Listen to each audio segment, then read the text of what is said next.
Hey, what's going on, guys? This will be part 3 of the Big Boi Builds series. In this series, I showcase interesting builds submitted by you guys. This part will be a little different from the other ones. I'm going to analyze less for each hero, but to make up for it, I'm going to showcase all 15 builds instead of 10. I think this may be better, but we'll see. Let me know in the comments below if you prefer this way or the other way. First set is made by Canyas. It's a level 40 plus 5 Matthew that's very tanky. 33 attack is low, but the point of this build I think is to use Matthew to attack enemies on the player phase. Then Rogue Dagger will grant Matthew plus 5 defense and resistance, which increases his defense to 46. The enemy that was attacked probably won't take too much damage from Matthew because Matthew only has 33 attack. Instead, the enemy will get hit by a debuff from seal attack speed 2 that will decrease the enemy's offensive power and allow Matthew to tank some hits on the following player phase. Hopefully the enemies will only hit double zeros and give Matthew free special charges so he can blow up someone with Ignis on the following player phase. I think there's a way to improve this set, and it's by giving him the Speed Smoke C skill and Attack Smoke Sacred Seal. That way he doesn't only debuff the target but the one surrounding the target as well. Next is Flavia B's Ouroboros. Slaying Lance, Steady Breath, and Quick Repulse has become very common nowadays. It's like the Whale's cookie cutter build for tanky Lance units. You can run this set for many heroes. All they need is good defense. The speed really doesn't matter as long as they have good defense. But yeah, if you combo a slaying weapon with Steady Breath, then 3 charge cooldown specials like Bonfire will get to proc 2 times in one fight. Infantry Pulse is kind of interesting here. Ouroboros doesn't have the best base HP stat out there. It's only 40, but he did use a HP seal to kind of patch it up along with the extra stats from Summoner support. I actually think Speed Smoke in the C slot and Attack Smoke Seal would be really nice on this set. It'll increase her survivability versus multiple enemies on the enemy phase. Next is Green Semicircle's Female Summer Robin. There's a lot of resources used for this Robin. It's a decent set, but I think there are improvements that could definitely be made. First, if you want to run Fire Sweep with Wrath on this Robin, then the best A skill for her would probably be Fury in my opinion. That way, Robin can naturally lose HP and get into range to use Wrath's effect. The other thing is the seal. I'm not sure if defense plus 3 is the best seal to use on this Robin, considering that she has Fire Sweep Lance and cannot counterattack. Therefore, she wants to avoid getting hit on the enemy phase. Other than that, I think everything else is fine. Special is debatable. I think Draconic Aura is probably better, but Moonbow is viable, so it's alright. Next is Goicho's Niles. This is a very pimped out Niles. He's got that slaying bow, double distance defense, quicker post, and defense ploy.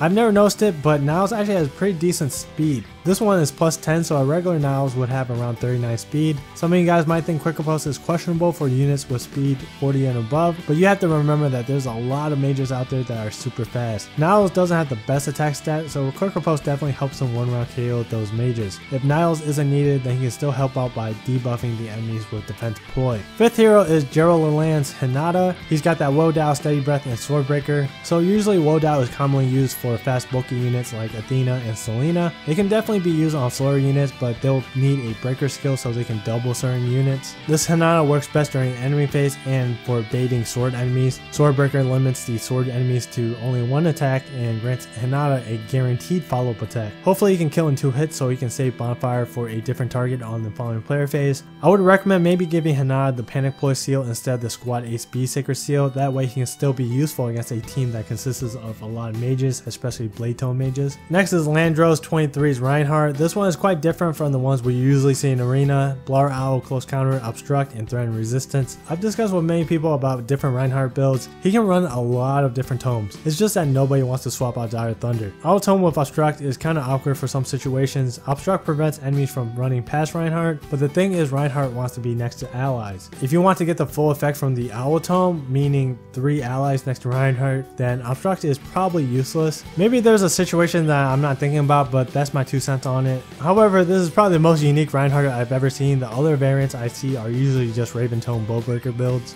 Alright, next is Lawrence's Fur, Wodow, Distant Counter, Quicker Post. It's pretty similar to the Hinata that we saw earlier. This one focuses more on covering ranged enemies, while Hinata was melee based. She doesn't have enough magical bulk to survive a Reinhardt. She'll need Deflect Magic 3 in order to do that. However, she'll probably do well against red and green mages. Maybe archers as well, but probably not the Brave Bow ones because her defense is quite quite low. The thing that I would change is probably her C slot. Range baiters are usually next to the rest of the team, so maybe a buff skill like home speed or attack might be better. Or if you have attack ploy, then you can give that to her instead. Number 8 is Lucifer's Titania, Carrot Lance, Triangle Depth, Renewal, and Panic Ploy. So I get the idea here. There's a bunch of regen abilities like Carrot Axe and Renewal. Those two skill effects will work great with two other skills here, Reciprocal Aid and Panic Ploy. This Titania can be used as a pseudo healer. Also, Panic Ploy I believe uses current HP for the effect and not max HP. So these regen abilities will make sure that Titania has enough HP to proc Panic Ploy every single turn. Now the only issue I have is that Titania's HP isn't that high. It's only 41, so Panic Ploy only affects enemies for 40 HP and below. The only relevant heroes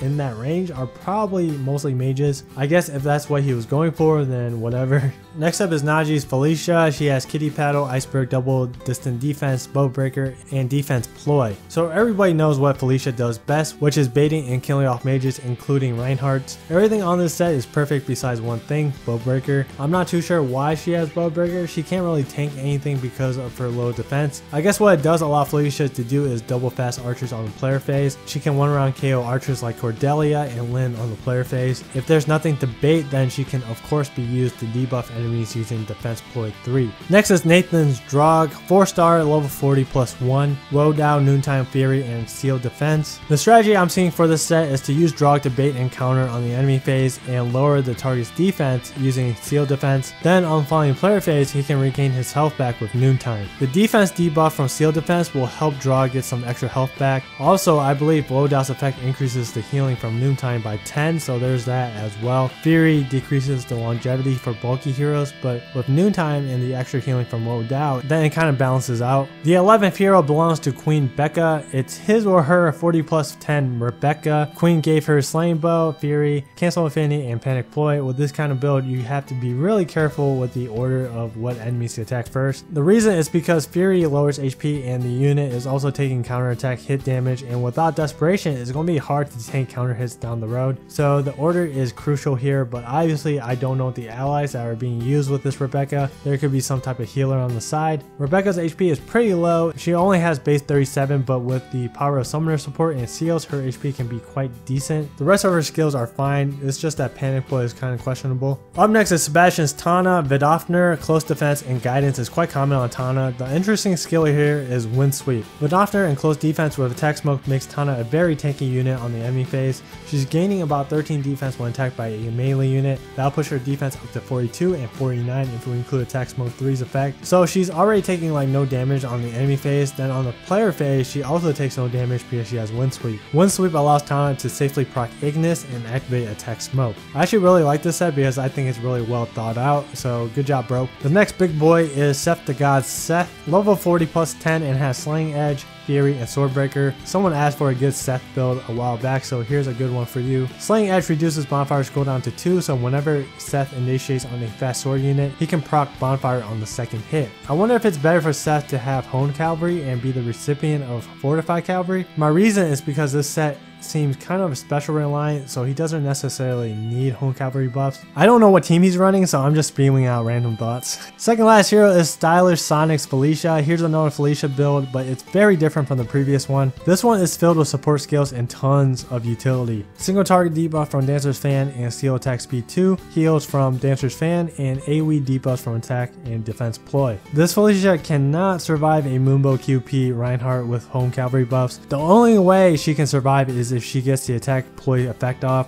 Even then, she only survives with 1 HP, so that means a +1 merge Reinhardt could actually take out this Felicia. Last submission of the video is Whistle's Ryoma. There's just so much going on in this one build. Okay, so Heavy Blade, Gale Force, Desperation, and Quick Impulse obviously synergize very well together. He'll operate very similar to Brave Roy. If he can double the first enemy, then he can activate Gale Force and move again. Infantry Pulse is kind of questionable because Ryoma doesn't have that high of an HP stat. His HP is just decent. Infantry Pulse is based on current HP, so it's kind of weird to have it with Desperation because we want Ryoma to be low health in order to use Desperation, but you also want him to be at a high enough HP to use Infantry Pulse over and over again for things like Tempest Trials and Chain Challenges. If this Ryoma is only used for Arena, then just disregard what I just said. Also, I don't know if his speed is good enough to use Desperation because 39 is quite low for a 40 plus 10 unit. Maybe he has a lot of teammates with home speed and a bunch of dry speed skills, I don't know. Alright, that's going to be it for Big Boi Builds Part 3. I want to give a big thanks to everyone that submitted a hero. If your hero was not on this list, they'll be considered for the next one.